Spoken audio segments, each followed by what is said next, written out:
अस्सलाम वालेकुम वरहमतुल्लाहि वबरकातुहू। क्या हाल है भाई? ठीक है, सब खैरियत से हैं। आप सबका शुक्रिया मेरी हौसला अफजाई। मज़ीद शायरी सुनने और देखने के लिए आपको मेरे चैनल को सब्सक्राइब और बेल आइकॉन को प्रेस कर दीजिए। Thank you. अस्सलाम वालेकुम वरहमतुल्लाहि वबरकातुहू। क्या हाल है जनाब? ठीक है, खैर खैरियत से हैं। अच्छा, बात कुछ यूँ है कि ऑलरेडी मैं अबुल असर मोहम्मद हफीज़ जलंधरी के ऊपर एक वीडियो बना चुका हूँ, उनके हालात ज़िंदगी के ऊपर, और उसी सिलसिले को जारी रखते हुए आज उसका हिस्सा दोयम आप लोगों की खिदमत में पेश करने जा रहा हूँ। मुझे उम्मीद है कि आप लोगों को ये पसंद आएगा, और साथ में ये है कि मुझे ये भी उम्मीद है कि आपके इल्म में मज़ीद इजाफे का बायस भी बनेगा। तो ये जो सारा जो मैंने बनाया है उसमें से ये वाली जो वीडियो बना रहा हूँ इसके बारे में ये सिर्फ इतना ही अर्ज करूँगा कि ये एक कुलियात हाफिज जलंधरी किताब लिखी गई जिसको मुरतब किया था ख्वाजा मोहम्मद ज़िक्रिया साहब ने, और इसका पहला एडिशन 2008 में फरीद बुक डिपो नई दिल्ली से शाया हुआ। इस किताब के मुकदमे में बहुत तफसील से लिखा गया है इनके बारे में, और मैं उसी को मुख्तसर तौर पर आप नाजरीन और सामाईन की खिदमत में पेश कर रहा हूँ। मुझे उम्मीद है कि आपको पसंद आएगा।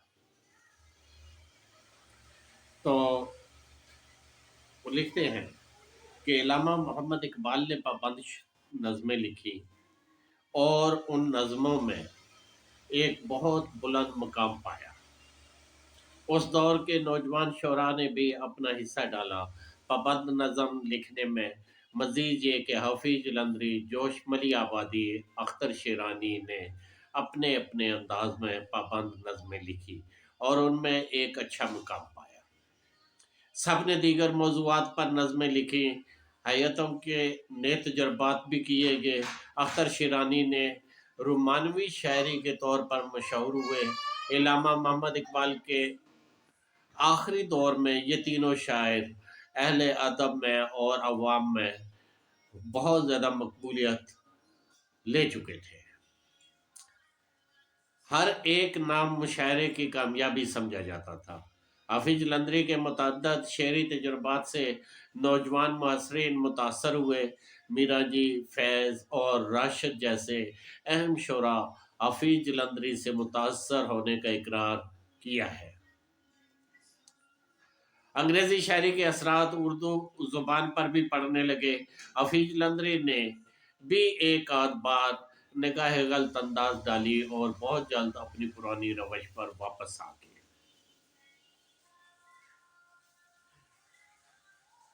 1982 में हफीज जलंधरी का इंतकाल हुआ और 1972 में उनका आखिरी शेरी मजमूआ मुकम्मल हो चुका था। उन्होंने तकरीबन 50 साल शायरी का सिलसिला जारी रहा, जिसका दावा उन्होंने अपनी वफात से कई साल पहले एक शेर में कर दिया था।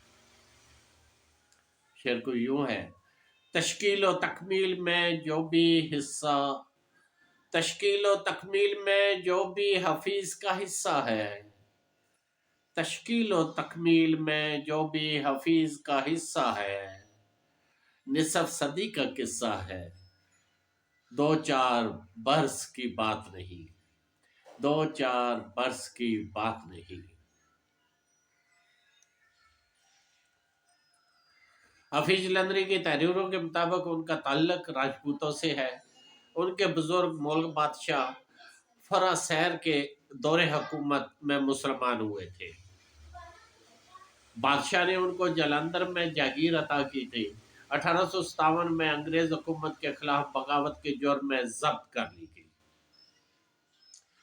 हफीज के दादा मेहरुद्दीन असले का कारोबार करते थे और हफीज के वालिद शमसुद्दीन अपने वालिद की मदद करते थे। शमसुद्दीन ने 2 शादियां की हुई थी और हफीज जलंधरी उनकी दूसरी बीवी बतूल की पहली औलाद में से पहली औलाद में से है। सौतेले بہن بھائی بھی موجود تھے. گھر کے حالات ناخوشگوار رہتے تھے اور ایک بے اولاد رشتہ دار خاتون نے انہیں لے پالک بنا لیا، یعنی مت بنا لیا. انہوں نے ابتدائی تعلیم قرآن ناظرہ اور ابتدائی فارسی کی تعلیم مسجد سے حاصل کی. تقریباً 2 سال بعد انہیں مشن اسکول میں داخل کرا دیا گیا، مگر ان کا وہاں دل نہ لگا. یوں انہوں نے دیگر بہت مختلف اسکول تبدیل کیے، مگر ان کا دل نہیں لگ رہا تھا. اس طرح آخر کار 7ویں کا امتحان دے کر اسکول چھوڑ دیا. چند سال مختلف کام کیے، ریلوے میں ٹائم کیپنگ کی، عطر فروشی اور مزدوری وغیرہ بھی کی، اور یوں ایک شاعر مستقل طور پر مطمئن نہ ہو سکا. 1917 میں خالہ زاد سے شادی ہوئی. گزر اوقات کے لیے فوجی وردیاں بنانے کا ٹھیکہ لیا. اس کے بعد اوکاڑا میں سنگر مشین کمپنی کے اہلکار کے طور پر کام کیا.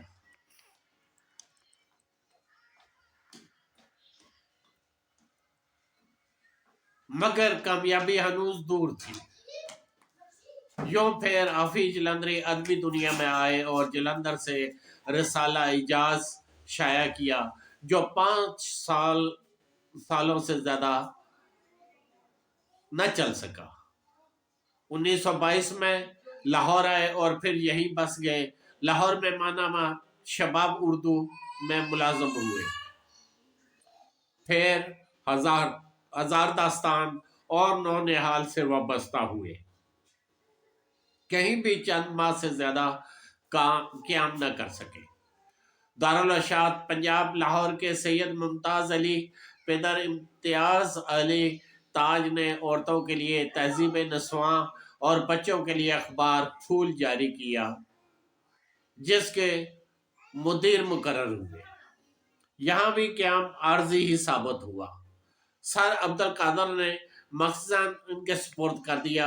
1930 7 روزہ کارزار نکالا.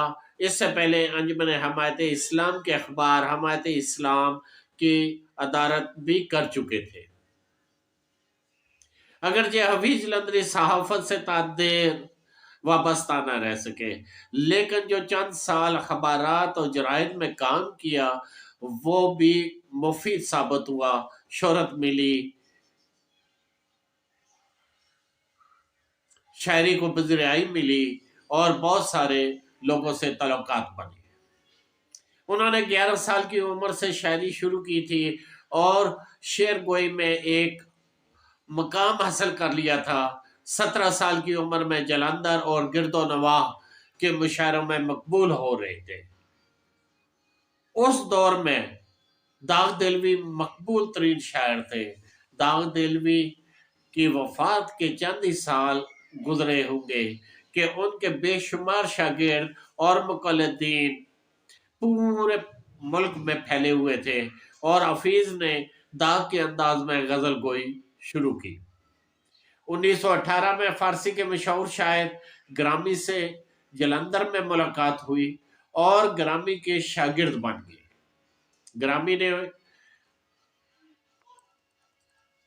گرامی نے چند ہی اشعار اردو میں کہے اور فارسی میں بہت مشہور شاعر تھے، لہذا حفیظ نے بھی باقاعدہ بہت کم اصلاح لی. حفیظ نے ان سے باقاعدہ بہت کم اصلاح لی، لیکن ان کی عمومی ہدایات سے بہت فائدہ اٹھایا. گرامی ہی نے انہیں سمجھایا کہ داغ کی تقلید بے فائدہ ہے، اس سے تم زیادہ سے زیادہ دوسرے درجے کے داغ بن جاؤ گے. اپنے اندر جو کچھ ہے اسے باہر نکالو. اپنے کلام میں ہی بار بار ناقدانہ نظروں سے دیکھو. اپنے کلام کو بار بار ناقدانہ نظروں میں دیکھو. اس سبق نے حفیظ میں ایک نئی جدت پیدا کر دی اور یوں رفتہ رفتہ ان کی افرادیت ظاہر ہونے لگی. ان دنوں لاہور اکثر مشاعرے ہوا کرتے تھے اور حفیظ ان مشاعروں میں حصہ لینے لگے اور پھر اتنے مشہور ہو گئے के मुशायरों नागुज़ीर ज़रूरत बन गई, और मुशायरों की नागुज़ीर ज़रूरत बन गई, और मुल्क भर के मुशायरों में मदऊ किए जाने लगे। उन दिनों हसरत मोहानी, असगर गोंडवी, फानी बदायूनी, जिगर मुरादाबादी, यास यानी यगाना चंगेजी, फराक गोरखपुरी, आरजू लखनवी, एहसान दानिश, बेखुद देलवी, सीमा बकबर आबादी, जोश मलिया आबादी, पंडित कैफे, आनंद नारायण मिला, नो नारवी नूह नारवी, स्टाइल देलवी और असल लखनवी जैसे शुरा मुशायरों में अक्सर शिरकत किया करते थे। बेशतर शुरा तरन्नम से कलाम पढ़ते थे। हफीज जलंधरी की आवाज़ कुदरती तौर पर बहुत सुरीली थी, चुनाचे वो मुशायरों पर छा जाते थे। 1925 में दूसरा मजमुआ नगमा जार शाया हुआ और छपते ही मकबूल हो गया। इसी साल खैरपुर सिंध के नवाब ने उन्हें अपना दरबारी शायर मुकर्रर किया, मगर उसकी एक मंजूर नजर तवाइफ के बारे में एक हजविया यानी तंज़ो मज़हब है, एक हजविया नज़म रकासा लिखने पर रियासत बदर हुए और लाहौर वापस आ गए। फिर उन्होंने शाहनामा इस्लाम लिखने का आगाज किया। इसकी पहली जिल्द ने बहुत मकबूलियत हासिल की और उन्हें माली तौर पर सहारा दिया। नवाब बहावलपुर तक शाहनामे की शोहरत पहुंची तो नवाब के दरबार में हाफिज को ईदैन और दीगर तकरीबात पर मदऊ किया जाता था। 1935 में नवाब बहावलपुर हाफिज को अपने हमरा हज पर लेंगे। 1937 में निजाम हैदराबाद ने 3 साल के लिए 300 रुपए माहवार वजीफा मुकर्रर किया। 1938 सर अब्दुल कादर के साथ इंग्लैंड गए, वहां 8 माह गुजारे। इस दौरान चंद दिनों के लिए फ्रांस भी गए। इंग्लिस्तान के आम के दौरान वहां उनकी मुलाकात अनीला नामी खातून से हुई। 1930 में अनीला हिंदुस्तान आई और हफीज से रिश्ता अज़वाज में मुंसलिक हो गई। 12 साल के बाद तलाक लेकर वापस चली गई। हफीज को 1935 में खान बहादुर और 1936 में 1935 में खान साहब और 1946 में खान बहादुर के लक़ब मिले। 1918 के लगभग कपूरथले के मुशायरे में बहुत ज्यादा दाद और तहसीन हासिल करने पर ग्रामी हफीज को अबुल असर का लक़ब दे चुके थे। क़याम पाकिस्तान के बाद हफीज अंग्रेजी खिताबात की बजाय अपने नाम के साथ अबुल असर का लक़ब दर्ज करना पसंद करते थे। क़याम पाकिस्तान के वक्त अबुल असर हफीज शिमले में थे। सितंबर 1947 में लाहौर पहुंचे। 1953 तक 1957 कराची में मुकीम रहे। इस दौरान 1954 में पहली बीवी का इंतकाल हो गया। उन्होंने एक रेडियो आर्टिस्ट खुर्शीद से शादी कर ली। खुर्शीद हफीज मॉडल टाउन लाहौर में रहती रही। 1958 में हफीज की सरबराही में पाकिस्तानी वफद ने ताशकंद में अफरीशाई राइटर कॉन्फ्रेंस में हिस्सा लिया। इस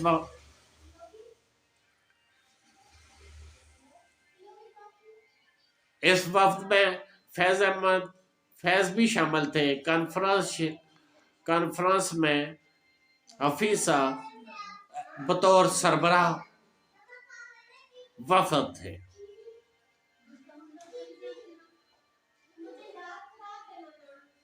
कॉन्फ्रेंस शिरकत के बाद बाकू, तुफलिस, मॉस्को, लेनिन ग्राड, अब सेंट पेटर्सबर्ग है, और साइबेरिया की सियाहत की। 1972-73 सियारा डाइजेस्ट में इस सफर के तासरात कई एक साथ में छुपवाए। पाकिस्तान का कौमी तराना लिखने की शहादत अबू अल असर मोहम्मद हाफिज जलंधरी के हिस्से में आई। मैंने लफ्ज हिस्से कहा, जी हाँ, मैंने लफ्ज हिस्से कहा,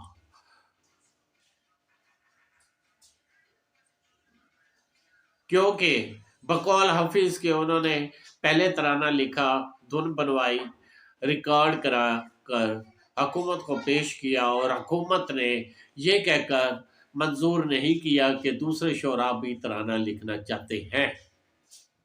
इसलिए इसके बाद अहमद जी छागला की बनाई हुई धुन मंजूर कर ली गई। छागला की बनाई धुन पर शोराह से तराने लिखवाए गए। 722 तराने मुकाबले में पेश हुए। इनमें से अबुल असर हफीज का तराना कबूल हुआ। 14 अगस्त 1954 में हतमी तौर पर मंजूर कर लिया गया, और यही पाकिस्तान का मौजूदा तराना है। इतने सारे शोरा के तरानों में से किसी एक ही की मंजूरी होनी थी, लिहाजा मैंने लफ्ज शहादत इसलिए कहा था। उम्र के आखिरी हिस्से में बहुत कमजोर हो गए थे। दिसंबर 1982 में खराबी सेहत के बायस उनको सर्विसेज अस्पताल लाहौर में दाखिल हुए, और यहाँ ही 21 दिसंबर को वफात पाई। पहले उन्हें मॉडल टाउन के कब्रिस्तान में अमानतन दफन किया गया, और बाद में मीनार पाकिस्तान के ज़ेर साया आसूदा हुए, जहां हुकूमत पाकिस्तान ने मज़ार तामीर कराया। अबू अल असर हफीज जलंधरी नरीना औलाद से महरूम रहे। तीनों शादियों से उनके यहाँ 7 या 8 बेटियां पैदा हुई। उनकी एक बेटी तस्नीम हफीज शायरा थी, वो भी हफीज के इंतकाल से पहले ही वफात पा गई थी। पहली बीवी से 6 बेटियां, दूसरी और तीसरी बीवी से एक एक बेटी थी। यह था इंतहाई मुख्तसर तारफ अबू अल असर मोहम्मद हफीज जलंधरी का। उम्मीद है पसंद आया होगा और इनमें इजाफे का बाहिस भी बना होगा। मुझे उम्मीद है आपको आज की वीडियो पसंद आई होगी। शेयर कर दें, हो सकता है किसी तालिब इल्म जिसने इनके ऊपर कोई नोट या कोई और इस तरह का इम्तहानी पर्चे में उसके लिए फायदामंद हो, तो इंशाल्लाह अगली वीडियो में आपकी खिदमत में हाफिज जलंधरी की मशहूर नज़म अभी तो मैं जवान हूँ, अभी तो मैं जवान हूँ पेश करूँगा। मुझे उम्मीद है और आप सब भाइयों के तावन, आप सब सामाइन और नाजरीन के तावन से ही मैं आगे बढ़ूँगा, इस उम्मीद के साथ कि अगली वीडियो मैं पेश करूँगा आप लोगों की खिदमत में, जिसमें बाकायदा पूरी नज़म जैसे अभी मैं आपसे बातें कर रहा हूँ इसी अंदाज में आपके सामने पेश करूँगा। गो के तारा सैयद और मलका पुखराज की आवाज़ों में आपने कई दफ़ा सुनी होगी, और वो एक गुलकारा है, गुलकारी का अंदाज है उनका मौसीकी के साथ। लेकिन मैं इसी तरह बगैर मौसीकी के जैसे कि शेर सुनाए जाते हैं उस अंदाज में आप लोगों की खिदमत में अपने ही अंदाज में पेश करूँगा। उन्माद दोबारा सुन लें, अभी तो मैं जवान हूँ। आप मेरे भी हुलिये को देख लें। मैं समझ गया हूँ आपके होठों पे मुस्कुराहट जो है वो मुझे बता रही है कि आप क्या कहना चाहते हैं, लेकिन खैर कोई बात नहीं, दिल जवान होना चाहिए। جی بڑی مہربانی، اور اگلی ویڈیو کا انتظار کیجیے انشاءاللہ، حافظ جلندری کیا. پھر اس کے علاوہ ابھی ایک اور آپ لوگوں کے سامنے کہ اب میں مختلف ایسے شعراء کے بارے میں ذکر زیادہ کروں گا، ان کے بارے میں جن کا ہمارے بچوں کے اسکول کے سلیبس میں زیادہ آتا ہے، تاکہ ان بچوں کا بھی بھلا ہو جائے. ہو سکتا ہے کہ کچھ بچے اکیڈمیز وغیرہ یا ٹیوشن وغیرہ کا سرمایہ نہیں رکھتے، یا پھر نوٹس بک وغیرہ نہیں خرید پاتے. شاید ہو سکتا ہے ان کے وہ میری ویڈیوز فائدہ مند ثابت ہو. شاعری بھی جاری رہے گی، نثر نگاری بھی، افسانے بھی، جو کچھ اردو ادب میں آتا ہے، ہندی ادب میں آتا ہے، پنجابی ادب میں آتا ہے، میں آپ لوگوں کی خدمت میں پیش کرتا رہوں گا. بس آپ لوگوں کی دعاؤں کی ضرورت ہے. آپ دعا کریں، اللہ تعالیٰ مجھے ہمت دے آپ لوگوں کے کسی کام آ سکے. السلام علیکم ورحمۃ اللہ وبرکاتہ.